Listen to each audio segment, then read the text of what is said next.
ഹരിശ്രീ ഗണപതയേ നമ. അവിഘ്നമസ്തു. ഓം നമോ ഭഗവതേ വാസുദേവായ. ശ്രീകൃഷ്ണ പരമാത്മനേ നമ.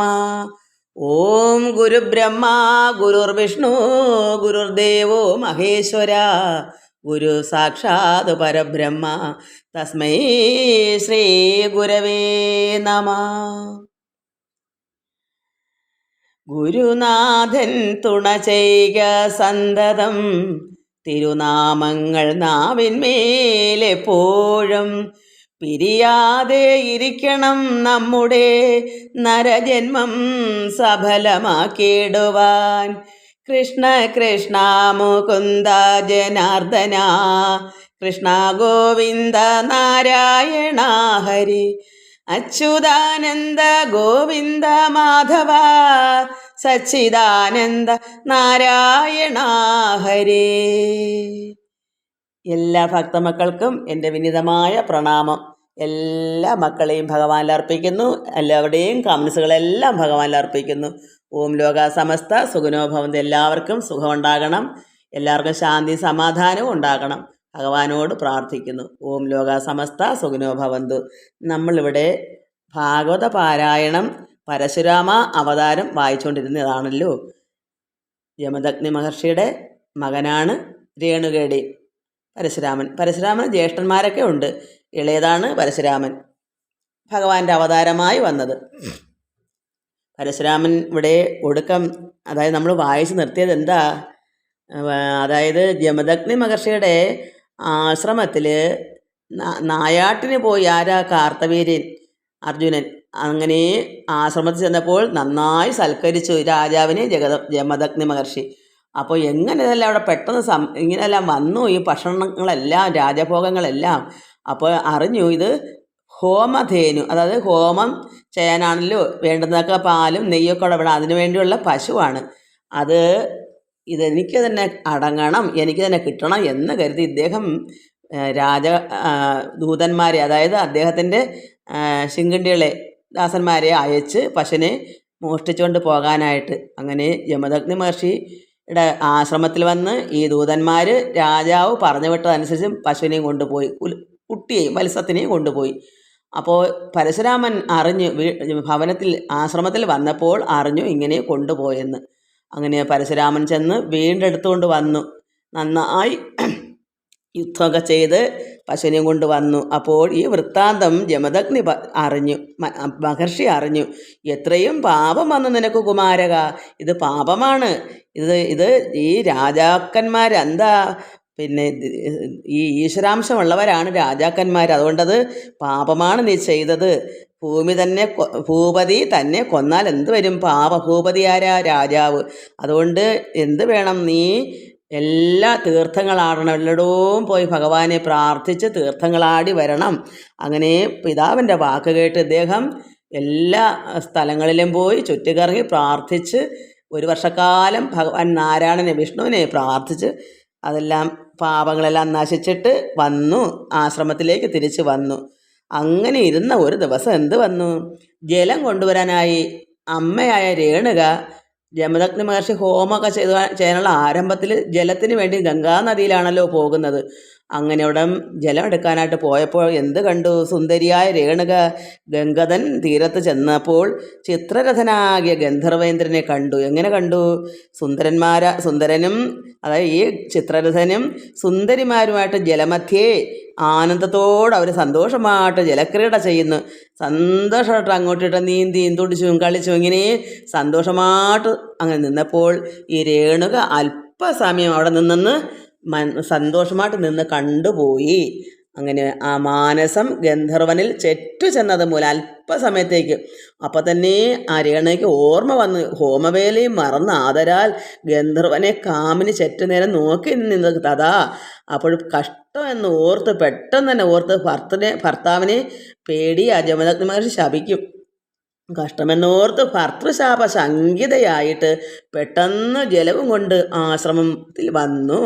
അപ്പോഴെന്ത് വന്നു, ആശ്രമത്തിൽ വന്നപ്പോൾ വൃത്താന്തം അറിഞ്ഞു. ആരാ, യമദഗ്നി ഭർത്താവ് ഇതറിഞ്ഞു, പരശുരാമൻ്റെ പിതാവ് അറിഞ്ഞപ്പോൾ കോപിച്ച് വൃത്താന്തം അറിഞ്ഞ് ആശ കോപിച്ചിട്ട് ജമദഗ്നി പുത്രന്മാരോട് മാതൃവധത്തിന് ആജ്ഞാപിച്ചാൻ, അതായത് പുത്രന്മാർ വേറെ ഉണ്ട്, പരശുരാമൻ്റെ ജ്യേഷ്ഠന്മാരുണ്ട്, അവരോട് പറഞ്ഞു, ഓരോരുത്തരെയായി വിളിച്ചു പറഞ്ഞു, മാതാവിനെ വധം ചെയ്യൂ. ഓരോ മകനും വന്നിട്ട് ചെയ്തില്ല. അവസാനം ആര് കേട്ടു? ഇളയ മകനായ ഈശ്വരാംശമായ പരശുരാമൻ അത് ഉൾക്കൊണ്ട് അങ്ങനെ മാതൃവധത്തിന് ആജ്ഞാപിച്ചാൻ. അപ്പം ആരുമേ ചെയ്യുകയാൽ രാമനെ നിയോഗിച്ചാൻ, അത് പരശുരാമനെ. മറ്റു മക്കളൊന്നും അത് കേട്ടില്ല. അമ്മയെ വധിക്കാൻ അവർക്കാർക്കും തോന്നിയില്ല. പക്ഷെ പരശുരാമൻ ഈശ്വരാംശമാണല്ലോ. അദ്ദേഹത്തിന് പിതാവിൻ്റെ വാക്ക് കേൾക്കുന്ന മകനാണ് ഉത്തമൻ. അതിന് സ്വന്തം കഴുത്തറക്കാൻ പറഞ്ഞാലും അറക്കണം, അതാണ് ഉത്തമൻ. പിതാവ് എന്ത് ആജ്ഞാപിക്കുന്നു അത് ചെയ്യുന്ന മകൻ ഉത്തമൻ എന്നൊരു ഇതുണ്ട്. അല്ലെങ്കിൽ എന്ത് വരും?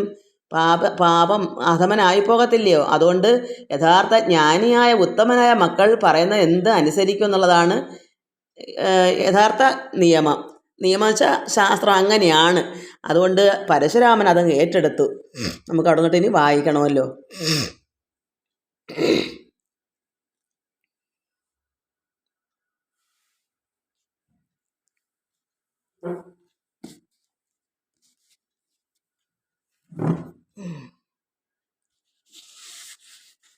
പുത്രന്മാരോട് മാതൃവധത്തിന് ആജ്ഞാപിച്ചാൻ, ആരുമേ ചെയ്യായ്കയാൽ രാമനെ നിയോഗിച്ചാൻ.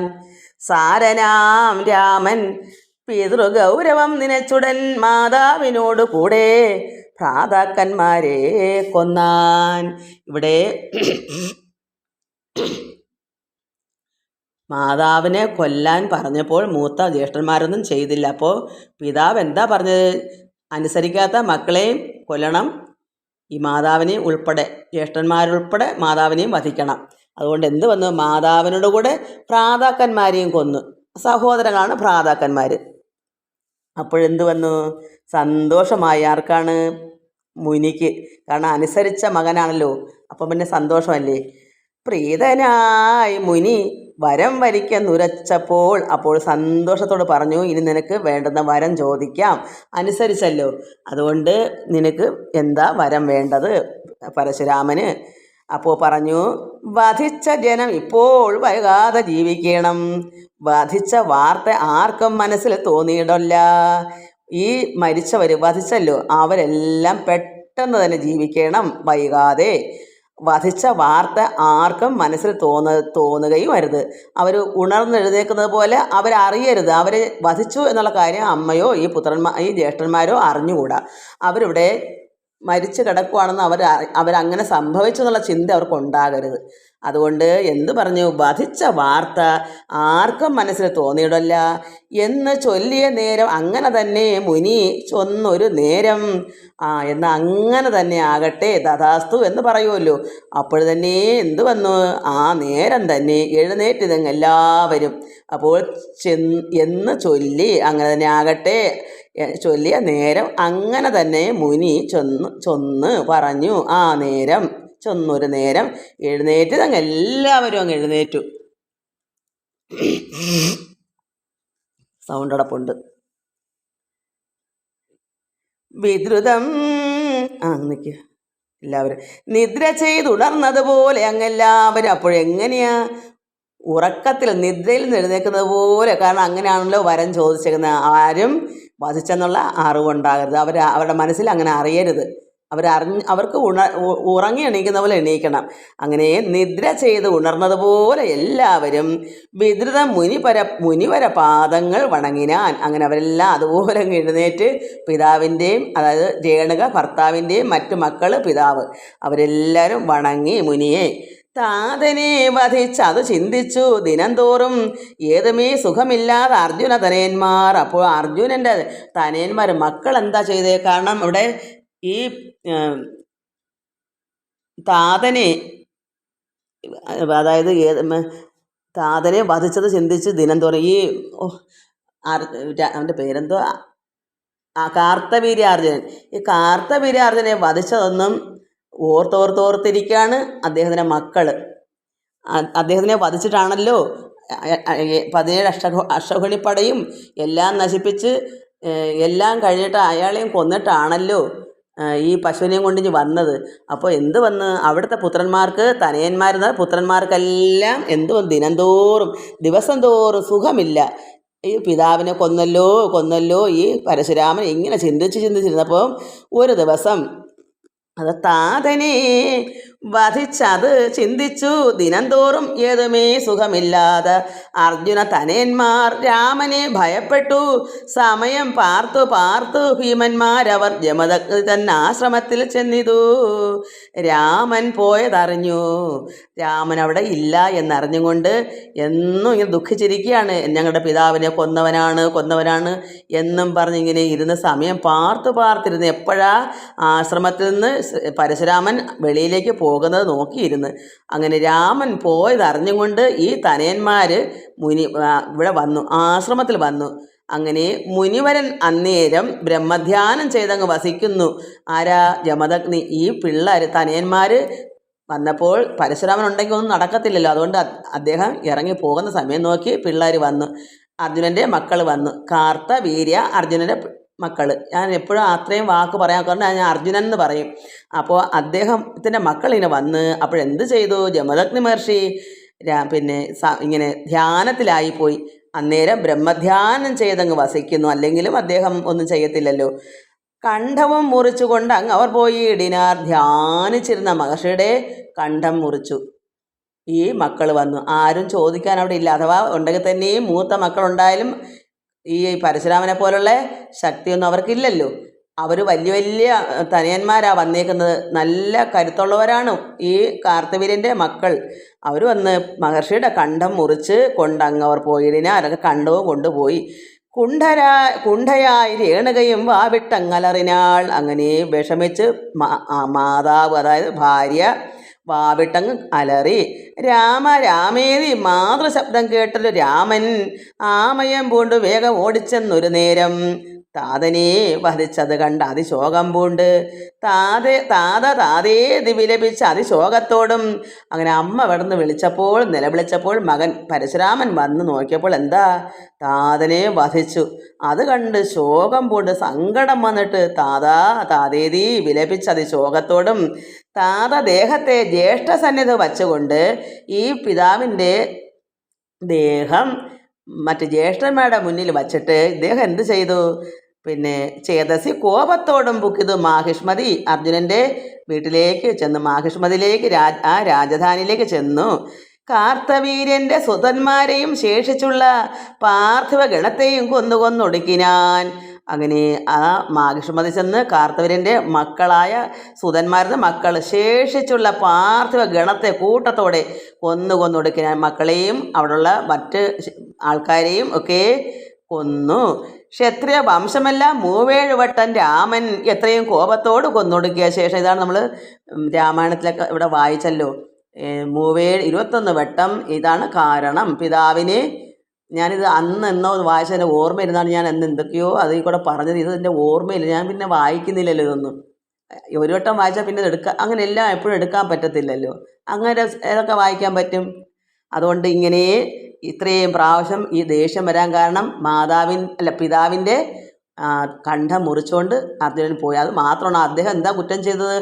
ആദ്യമേ വന്ന് ഈ പശുവിനെ മോട്ടിച്ചുകൊണ്ട് പോയതെല്ലാം ഈ രാജാവല്ലേ. അതുകൊണ്ട് പരശുരാമൻ എന്തെങ്കിലും കുറ്റം മറ്റുള്ളവരുടെ കുറ്റം കണ്ടിട്ട് അവിടെ നികത്തുവാണ് ചെയ്തത്. അതൊരു കുറ്റമല്ലല്ലോ, തിരിച്ച് ചെയ്യുന്നുള്ളതേ ഉള്ളൂ. അപ്പോൾ അതിശയം മഹർഷിയാണെങ്കിലോ ഇതൊന്നും പാടില്ല, പാപമാണെന്ന് പറയുന്നു.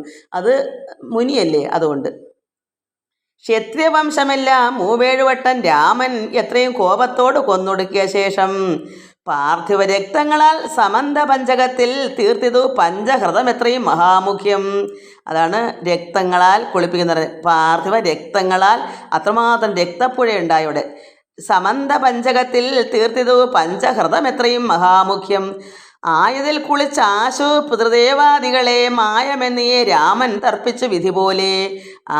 അവിടെ ജലമത്തിനകത്തല്ല, ഈ രക്തത്തിലാണ് കുളിപ്പിച്ച ആശു പിതൃദേവാദികളെ മായമെന്നിയെ രാമൻ തർപ്പിച്ചു വിധി പോലെ.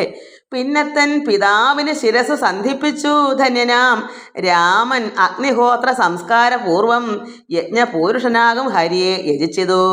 യജ്ഞപുരുഷൻ ഹരിയാണ്, വിഷ്ണുവാണ്. അദ്ദേഹത്തിന് യജിച്ചിട്ട് യജ്ഞാർത്ഥം കശ്യപന് ഭൂമി നൽകിയിടിനാൻ. യജ്ഞം ചെയ്തതിന് അർത്ഥം കൊടുക്കുന്നത് കശ്യപന് ഭൂമി നൽകി. ദിവ്യരൂപവും പൂണ്ട് താപസൻ ജമദഗ്നി ഭവ്യമാം സപ്തർഷിയിലൊന്നായി മരുവിനാൻ. അങ്ങനെ ഇദ്ദേഹത്തിന് ഈ ജമദഗ്നിന് എന്തായി മാറി? ഈ യജ്ഞമൊക്കെ ചെയ്ത് തീർന്നപ്പോൾ ദിവ്യരൂപം പൂണ്ട്. അത്ര താപസനും കുറ്റം ചെയ്ത ആളുമാണല്ലോ, ഒരു കുറ്റവും ചെയ്യുക. കാരണം പരശുരാമനാണല്ലോ ഇതൊക്കെ ചെയ്തത്. അദ്ദേഹം അവിടെ എല്ലാം പാപമാ ചെയ്യരുതെന്നെല്ലാം പറഞ്ഞ് പ്രായശ്ചിത്തത്തിനായി തീർത്ഥങ്ങളാടാൻ വിട്ട മഹർഷിയാണ്. അപ്പോൾ അദ്ദേഹത്തിൻ്റെ കണ്ഠമൊക്കെ മുറിച്ചുകൊണ്ട് പോകുമ്പം എന്ത് വന്നവിടെ? ഈ പുത്രൻ, ഈ അനുസരണയുള്ള പുത്രൻ, ഈ ഭഗവാന്റെ അംശമായ ഈ പുത്രൻ അദ്ദേഹത്തിന് വേണ്ടുന്ന എല്ലാ കർമ്മങ്ങളും ചെയ്ത് ദിവ്യനാക്കി ഒരു യജ്ഞങ്ങളെല്ലാം ചെയ്ത് യജ്ഞാർത്ഥം കശ്യപന് ഭൂമിയും നൽകി. അപ്പോഴെന്ത് വന്നു? ദിവ്യരൂപം പൂണ്ടു താപസൻ ജമദഗ്നി പിതാവ് ഭവ്യമാം സപ്തർഷിയിൽ ഒന്നായി മരുവിനാൻ. എന്താ ചോദിക്കും? ദുഷ്ടന്മാരെ യജ്ഞം ചെയ്ത് നന്നാക്കാനൊന്നും പറ്റത്തില്ല മരിച്ച ആ മഹർഷി. എന്താ അങ്ങനെ ആവാൻ കാരണം? മഹർഷിയുടെ പ്രവൃത്തി അങ്ങനത്തെയായിരുന്നു, നല്ല പ്രവൃത്തിയാണ്. അതുകൊണ്ടാണ് ഇത്രയും ദിവ്യരൂപം പൂണ്ടത്. ചിലർ പറയും പിതാവ് ദുഷ്കർമ്മം ചെയ്താലും മകൻ നന്നാക്കി എടുക്കാൻ പറ്റുന്നു. ഒരിക്കലും അങ്ങനെ പറ്റത്തില്ല. ചെയ്ത കർമ്മത്തിൻ്റെ ഫലം അനുഭവിക്കണം. ഇവിടെ സുന്ദരമായ കർമ്മങ്ങളെ ചെയ്തിട്ടുള്ള ജമദഗ്നി മഹർഷി ഭവ്യമാം സപ്തർഷിയിൽ ഒന്നായി മരുവിനാൻ. ന്യസ്തശസ്ത്രനായി രാമൻ മാഹേന്ദ്ര പർവ്വതാഗ്രേ എന്ന അസ്ത്രശസ്ത്രങ്ങളെല്ലാം ഉപേക്ഷിച്ചു. ന്യസ്ത്രശസ്ത്ര അതായത് ആയുധങ്ങളെല്ലാം ഉപേക്ഷിച്ചിട്ട് രാമൻ പിന്നെ എന്ത് ചെയ്തു? മാഹേന്ദ്ര പർവ്വത അഗ്രേ സ്വസ്ഥനായി തപം ചെയ്തു വാണിത് സുഖത്തോടും. പിന്നെ അദ്ദേഹം താപസനായി മാറി. ഈ അങ്ങനെ ഇരുന്നപ്പോഴാണ് സർവ്വ വരങ്ങളും ഭഗവാനിൽ നിന്ന് വാങ്ങിച്ചപ്പോഴാണ് സീതയും രാമനെയൊക്കെ വിവാഹം കഴിഞ്ഞ് വന്നപ്പോൾ തടഞ്ഞു നിർത്തി നമ്മൾ രാമായണത്തെ വായിച്ചത്. അതാണ് 1 വർഷം കൊണ്ട് ഞാൻ നാരായണനെ തന്നെയാണ് തപസ് ചെയ്തത്. അതാണ് ചക്രപാണിയെ പ്രാർത്ഥിച്ചെന്ന് പറഞ്ഞ കാരണം. നമ്മളത് വാക്കത് വായിച്ച് ഞാൻ കുറച്ച് കഴിയുമ്പം മറന്നുപോകും. ചക്രപാണിയെ പ്രാർത്ഥിച്ച ഭഗവാൻ നാരായണനെ. ചക്രം ആർക്കാ ഉള്ളത്? വിഷ്ണുവിനല്ലേ സുദർശന ചക്രം. അത് നമ്മളന്ന് വായിച്ചപ്പോൾ എനിക്ക് ഇങ്ങനെ എവിടെയോ വായിച്ചൊരു ഓർമ്മ വന്നാൽ ഇതാ സംഭവം. ഇപ്പോൾ ഇവിടെ കണ്ടപ്പോഴാണ് ഞാൻ ഓർക്കുന്നത്, ഇതാണല്ലോ എൻ്റെ മനസ്സിലിരുന്നേന്ന് അല്പം. അങ്ങനെ എന്താ പറഞ്ഞ ഈ അസ്ത്രങ്ങളും ആയുധങ്ങളെല്ലാം ഉപേക്ഷിച്ചിട്ട് പരശുരാമൻ മഹേന്ദ്ര പർവ്വത ആഗ്രേ സ്വസ്ഥനായി എന്ന് വെച്ചാൽ അതിൻ്റെ അടുത്ത് സ്വസ്ഥനായി തപം ചെയ്തുവാണിത് സുഖത്തോടും. ഇത്തരം ഭൃഗുകുലേ പിറന്ന നാരായണനാണല്ലോ ഈ പരശുരാമൻ. അതുകൊണ്ട് ഇത്തരം ഭൃഗുകുലേ, അതായത് ശുക്രകുലത്തിൽ പിറന്ന നാരായണൻ പൃഥ്വിതൻ ഭാരം തീർപ്പാൻ വധിച്ചു നൃപന്മാരെ. ഈ ഭൂമിയിലെ ഭാരം ദുഷ്ടന്മാരെ വധിച്ചു. നൃപന്മാരായ രാജാക്കന്മാരെ 21 വട്ടം ഇങ്ങനെ പലതവണയായി വധിച്ചു. താപസ സിദ്ധ ഗന്ധർവാദി പൂജിതനായി താപവും ഭക്തന്മാർക്ക് കളഞ്ഞു വാണിയിടിനാൻ. അതായത് ഭക്തന്മാരുടെ താപമൊക്കെ കളഞ്ഞു. അത്രമാത്രം പൃഥ്വിതൻ ഭൗമിയുടെ ഭാരം തീർക്കുമ്പം തന്നെ ഭക്തന്മാർക്ക് രക്ഷയാണല്ലോ. ഈ ദുഷ്ടന്മാരെ വധിച്ചില്ലെങ്കിൽ ഭക്തന്മാർക്ക് ജീവിതമില്ല. അതുകൊണ്ട് താപസ സിദ്ധ ഗന്ധർവാദി പൂജിതനായിക്കൊണ്ട് ഭക്തന്മാരുടെ വിഷമങ്ങളും താപങ്ങളും എല്ലാം കളഞ്ഞു വാണിയിടിനാൻ. വിശ്വവിശ്രുതൻ ഗാധിനന്ദനൻ വിശ്വാമിത്രൻ ശാശ്വതൻ തപം ചെയ്തു വിപ്രത്വം ലഭിച്ചതേ. വിശ്വാമിത്രന് മധുഛന്ദസ് തുടങ്ങിയിട്ട് വിശ്രുതന്മാരായ 100 പുത്രന്മാരുണ്ടായി വന്നു. ഗാധിയുടെ നന്ദനായ വിശ്വാമിത്രൻ്റെ കാര്യമാണ് അത് പറയുന്നത്. മറ്റത് അവിടെ തീർന്നു. അങ്ങനെ വിശ്വാമിത്രന് മധുഛന്ദസ് തുടങ്ങിയിട്ട് ഒരു മകൻ്റെ പേര് മധുഛന്ദസ്. അവിടം തൊട്ട് എത്ര പുത്രന്മാരാ വിശ്വാമിത്രന്? 100 പുത്രന്മാരുണ്ടായി വന്നു. അതിൽ ദേവരാധന ഭൃഗുവംശജനാണ് ശുനശേഫൻ. ഈ ശുനശേഫൻ എന്നൊക്കെ എന്തോ അന്നൊന്ന് വായിച്ച് വില കൊടുത്ത് വാങ്ങിച്ചെന്നൊക്കെ എന്തോ ഒന്ന് മനസ്സിൽ കണ്ടപ്പോൾ ഞാൻ അതിന് ഈ ശുനശേഫൻ അന്നെനിക്ക് അറിയത്തില്ല. കഴിഞ്ഞ വർഷം ഇത് ഞാൻ വായിച്ചപ്പോൾ ശുനശേഫൻ വില കൊടുത്ത് വാങ്ങിയിട്ട് മറ്റെന്തെങ്കിലും ആയിരിക്കും. കാരണം പിതാവിന് എവിടോ ഞാൻ വായിച്ചു പിന്നെ പിതാവിനോ അങ്ങോട്ട് ഉദര രോഗം വന്നാണ്ട് അതൊക്കെ എൻ്റെ മനസ്സിൽ ഇങ്ങനെ ഒരു ഓർമ്മ. അത് പേരൊക്കെ ഞാൻ പിന്നെ മറന്നു വായിച്ചു, അതുപോലെ അങ്ങ് മറന്നു എന്ന് നമ്മളിത് വായിക്കാത്തത് കൊണ്ട്. അങ്ങനെ ഈ ശുനശേഫനെ എങ്ങനെ കിട്ടിയതാ? വിശ്വാമിത്രൻ ഇങ്ങനെ മറ്റൊരാളെ കയ്യിൽ നിന്ന് മേടിച്ച് കൊടുത്തതാണ്, സ്വന്തം മകനല്ലെന്നാ. അതും എനിക്കൊരു ഓർമ്മ പോലെയാണ്. അപ്പം വിശ്വതന്മാരായ 100 പുത്രന്മാരുണ്ടായി വന്നു. ദേവരാധന ഭൃഗുവംശൻ ശുനശേഫൻ കേവലം വിശ്വാമിത്ര പുത്രനായി വന്നു. പുത്രനായിട്ട് വന്നത് മറ്റൊരാളുടെ പുത്രനായി വന്നു. പിന്നെ ഭാഗ്യവാൻ ഹരിശ്ചന്ദ്രൻ അതാണ് നരമേധത്തിനായി ഭാർഗവനായ ശുനശേഫനെ കൊണ്ടിടിനാൻ. അപ്പം നരമേധം വെച്ചാൽ മനുഷ്യമേധത്തിന് അത് പറഞ്ഞുതരാൻ എനിക്ക് അറിയത്തില്ല. അപ്പോൾ ഭാഗ്യവാൻ ഹരിശ്ചന്ദ്രൻ നരമേധത്തിനായിട്ട് ഭാർഗവനായ ശുക്രാചാര്യരായ ഭാർഗവനായ ആ കുടുംബത്തിലുള്ള ഭൃഗുവിൻ്റെ കുടുംബമാണല്ലോ ശുക്ര കുടുംബം, അതാണ് ഭാർഗവൻ. അവിടുത്തെ ശുനശേപനെ കൊണ്ടിടിനാൻ. അവനും ദേവന്മാരെ സ്തുതിച്ച് ജീവനാർത്ഥം അവരും പ്രസാദിച്ചു വിശ്വാമിത്രൻ നൽകി. അപ്പം വിശ്വാമിത്രൻ്റെ കൊടുത്തതാണ് വളർത്താൻ. എങ്ങനെയോ അദ്ദേഹത്തിൻ്റെ കയ്യിൽ കിട്ടുന്നു. അല്ലാതെ 100 പുത്രന്മാരിൽ ഉള്ള മകനല്ലത്. അത് ഇതുപോലെ നരമേധത്തിനായിട്ട് ചെയ്ത പുത്രനാണ്. അതിനെ വാങ്ങിയെടുത്തതാണ് ഈ വിശ്വാമിത്രന്. ദേവകളാലേ രാധനാകയാൽ ശുനശേഭൻ ദേവരാധാഖ്യനായാൻ ദാനാർത്ഥം രാധശബ്ദം. അങ്ങനെ ദാനാർത്ഥമായി കിട്ടിയതാണ്. ദേവകളാലെ രാധനാകയാൽ കൊടുക്കപ്പെടുകയാൽ, രാധനാകയാൽ കൊടുക്കപ്പെടുക, അതായത് ദേവകൾ കൊടുത്തു ശുനശേപനെ. ആർക്കാണ്? ഈ വിശ്വാമിത്രൻ. അതാണ് ദേവകളാലെ രാധനാകയാൽ കൊടുത്തത് കൊണ്ട് ശുനശേപൻ ദേവരാധാഖ്യനായാൻ. ദാനാർത്ഥം രാധശബ്ദം. ദേവരാധനെ ജ്യേഷ്ഠപുത്രനാക്കണമെന്ന് കേവലം പുത്രരോട് ചൊല്ലിനാൻ വിശ്വാമിത്രൻ. അതായത് ഈ 100 പുത്രന്മാരിൽ ഈ വിലയ്ക്ക് വാങ്ങിയ ഈ ശുനശേപനെ മൂത്ത പുത്രനാക്കണമെന്ന് മക്കളോട് പറഞ്ഞു. 100 പുത്രന്മാരോട് പറഞ്ഞപ്പോൾ 50 പേരും അത് സമ്മതിച്ചതു. 50 പുത്രന്മാരും സമ്മതിച്ചില്ല. 50 പേരും അത് സമ്മതിച്ചിതു. 50 പുത്രന്മാരും സമ്മതിക്കായ മൂലം മ്ലേച്ഛരായി പോകാൻ നാശ ശപിച്ചാൻ അവരെയും. ആശ്ചര്യമത്രേ മുനിതനുടെ തപോബലം. വിശ്വാമിത്ര മഹർഷി എന്ത് ചെയ്തു? ഈ കുട്ടിയെ ഇങ്ങനെ കൊണ്ടെടുത്ത് മറ്റൊരാളുടെ കയ്യിൽ നിന്ന് കൊടുക്കപ്പെട്ടതാണല്ലോ ഈ ശുനശേപനെ. അതുകൊണ്ട് ഈ കുട്ടിയെ മൂത്ത കുട്ടിയായി അംഗീകരിക്കണം എന്ന് പറയുമ്പോൾ 50 മക്കളും സമ്മതിച്ചു. സമ്മതിക്കാത്ത 50 പേര് എന്ത് ചെയ്തു? മ്ലേച്ഛരായി പോകുന്ന ഈ വിശ്വാമിത്രൻ ശപിച്ചു. സ്വന്തം മക്കളാണ്. അതായത് അത്ര സ്നേഹത്തോടുകൂടിയാണ് ഈ ശുനശേപനെ മൂത്ത ആണല്ലോ, ഒരു മഹർഷിയാകുമ്പോൾ സമത്വമാണല്ലോ. അതിലും ഈ കുട്ടി തന്നെ മുന്നേ ആക്കണമെന്ന് ഒരു മഹർഷി പറയണമെങ്കിൽ അത്രമാത്രം ശുദ്ധഹൃദയമുള്ള മഹർഷിമാർക്കല്ലേ അത് പറ്റൂ. സ്വന്തം മക്കളെ പോലും നന്മ ചെയ്യാഞ്ഞപ്പോൾ എന്ത് വന്നു? മ്ലേച്ഛരായി പോട്ടെ എന്ന് ശാപിച്ചു. ആശ്ചര്യമത്രേ മുനി തന്നെ തപോബലം. സമ്മതിച്ച് അവർക്കൊക്കെ വരവും നൽകി. സമ്മതിച്ച് അങ്ങനെ തന്നെ ആകട്ടെ എന്ന് സമ്മതിച്ച് 50 മക്കൾക്ക് എന്ത് കൊടുത്തു? വരം കൊടുത്തു. മറ്റേ 50 പേർക്ക് എന്ത് കൊടുത്തു? മ്ലേച്ഛരായി പോട്ടെ എന്ന്, അത്രമാത്രം വൃത്തികെട്ടവരായി പോട്ടെ എന്ന്. എന്തോ അതിന് പറയുന്നത്? മ്ലേച്ഛർ എന്ന് വെച്ചാൽ ഒന്നിനും കൊള്ളാത്തവരായിട്ട് പോകട്ടെ എന്ന്. സന്മതി സന്മതി സന്തോഷമായിട്ടുള്ള മതി. ദേവരാധന അഗ്രതനായി വാണാൻ. അങ്ങനെ ഈ എന്തോ അതിൻ്റെ പേര് ശുനശേപൻ ദേവരാധനായല്ലോ. അപ്പോൾ എല്ലാത്തിൻ്റെയും അഗ്രതനായി ഒന്നാമത്തവനായി അവിടെ വാണു. അപ്പോഴെത്രമാത്രം ആ കുട്ടിയെ അവർ ഒന്നാമതാക്കി. 50 പേരും കൂടെ ചേർന്ന്. അങ്ങനെയാണ് മഹർഷിമാർ. അങ്ങനെ വേണം എല്ലാവരും ആകാൻ. അപ്പോൾ സ്വന്തം മക്കളെക്കാൾ കൂടുതൽ സ്നേഹിക്കുന്നത്, അപ്പോൾ സമത്വത്തെക്കാളും അന്യതിനെ ഒന്നുകൂടെ സ്നേഹിക്കുന്നല്ലേ അതിൻ്റെ അർത്ഥം. അങ്ങനെ നന്നായി ഈ കുട്ടി അവിടെ വാഴുകയും ചെയ്തു. പിന്നെയും മുനിവര ഗോത്രങ്ങൾ നിരവധി നന്ദിച്ചു വർദ്ധിച്ചതു ചൊല്ലുവാൻ പണിയത്രേ. നമുക്ക് ഇനി അതിൻ്റെ ബാക്കി പിന്നെ വായിക്കാം. എനിക്ക് ഇത് ചൊവ്വന് ചേർത്ത് വായിക്കാൻ എടുക്കാനോ തൊണ്ട വയ്യ. ഞാൻ ശ്രദ്ധിക്കുന്നുമില്ല. അതുകൊണ്ട് നമുക്ക് അല്പാൽപ്പം മക്കളിങ്ങനെ എന്താമേ ഇടാത്തതെന്ന് ചോദിച്ചതുകൊണ്ട് മാത്രം ഇങ്ങനെ ഇട്ടെന്നുള്ളതേ ഉള്ളൂ. രാമായണം തീർന്നിട്ട് ഇനി യഥാർത്ഥമായി ഇതൊക്കെ വായിച്ച് മനസ്സിലാക്കിയല്ലേ എനിക്ക് ഇടാൻ പറ്റത്തുള്ളൂ. അല്ലാതെ എനിക്കിതൊന്നും മനസ്സിലില്ലല്ലോ. എന്നോ ഒന്ന് വായിച്ചെന്നല്ലാതെ നമ്മളിത് നോക്കാനുള്ള സമയം കിട്ടുന്നില്ല. അതുകൊണ്ട് എല്ലാവർക്കും നമസ്കാരം. ഓം ലോകാ സമസ്ത സുഖിനോ ഭവന്തു. ഹരി ഓം ഹരി ഓം ഹരി ഓം.